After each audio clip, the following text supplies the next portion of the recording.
کرنا چاہتا ہوں. ان چیزیں ایسی اناؤنس کرنے جا رہا ہوں جو کہ پہلے کبھی نہیں ہوئی ہیں.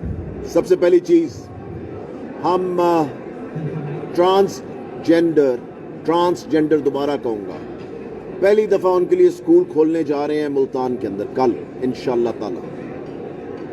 یہ پہلے کبھی کسی نے نہیں کیا، یہ کبھی پاکستان کی ہسٹری میں نہیں ہوا کہ ٹرانسجینڈر کے لیے اسکول کھولا جائے.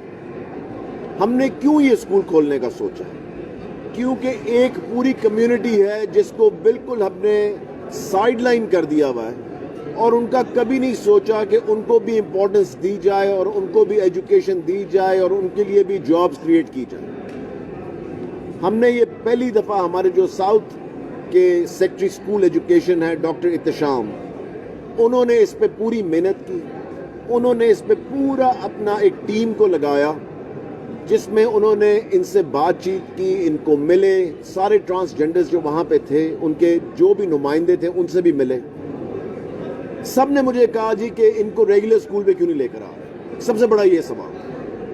دیکھیں، ریگولر اسکول میں جب آپ لے کر آتے ہیں نا کسی کو، تو سب بچے جو ہیں اور سب بچوں کو جو اکٹھا جب آپ کرتے ہیں اور جب پرابلمز آپ کو آتی ہیں نا، جو پرابلمز آتی ہیں ٹرانسجینڈرز کو آئیں گی جب ریگولر سکولز میں جائیں گے نا، تو دے ول ہیو پرابلمز. کیونکہ کئی دفعہ بچے جو ہوتے ہیں وہ ناسمجھ ہوتے ہیں اور وہ سخت لفظ استعمال کر جاتے ہیں، سخت چیزیں کہہ جاتے ہیں. سو پہلا سٹیپ ہمارا یہ ہے کہ ہم ان کے لیے اسکول کھول رہے ہیں جہاں پہ صرف ٹرانسجینڈر آئیں گے. اس کا نام ہم نے رکھا ہے ٹرانس ایجوکیشن. ان کو اپرچونٹی سب سے پہلے دی جا رہی ہے. ہم نے ایم فلز بھی ڈھونڈے ہیں جو کہ ٹرانسجینڈر ہے، جو یہاں پہ پڑھانا چاہتے ہیں، وہ بھی آگے وہاں پہ ایجوکیشن دینا چاہتے ہیں. ہم پہلا سٹیپ دے رہے ہیں کہ ان کو ایجوکیشن دیں گے. سیکنڈ سٹیپ یہ ہوگا کہ ان کے لیے جاب کریشن ہوگی.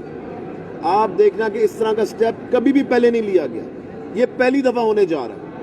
اور آپ دیکھنا اس کا اتنا پازیٹیو رزلٹ آئے گا، کیونکہ سب سے پہلے ہم ملتان میں کھول رہے ہیں جو کہ سیکٹری اسکول ایجوکیشن، وہاں پہ ڈاکٹر احتشام جو ہے ہی ول بی مینیجنگ دیٹ. اگلا سٹیپ ہم لیں گے انشاءاللہ تعالی لاہور میں کھولیں، راولپنڈی میں کھولیں. جتنے مین ہمارے ڈویژنل ہیڈ کوارٹرز ہیں، ہماری کوشش ہے کہ وہاں پہ سٹیپ بائی سٹیپ ہم یہ کھولتے جائیں. اور انشاءاللہ تعالی وہ دن بھی آئے گا جب یہ ریگولر سکولز میں آ سکیں گے ہمارے بچوں کے ساتھ. سو اس لیے آپ دیکھنا، کیونکہ یہ بھی ہمارے لوگ ہیں، یہ بھی ہمارے ہیں، سب ہمارے لوگ ہیں. ہم نے سب کے لیے جگہ بنانی ہے اور سب کو ایکسیپٹ کرنا ہے. سو آپ دیکھنا انشاءاللہ تعالی کہ one step at a time ہم لے کے ان کو بھی کمفرٹیبل کرنا ہے، کیونکہ پہلی دفعہ اسکول آ رہے ہیں، پہلی دفعہ یہ سب چیزیں کر رہے ہیں. سو ان کو بھی کمفرٹیبل کرنا بہت ضروری ہے. جو انہوں نے اپنی ریکوائرمنٹس بتائیں ہمیں،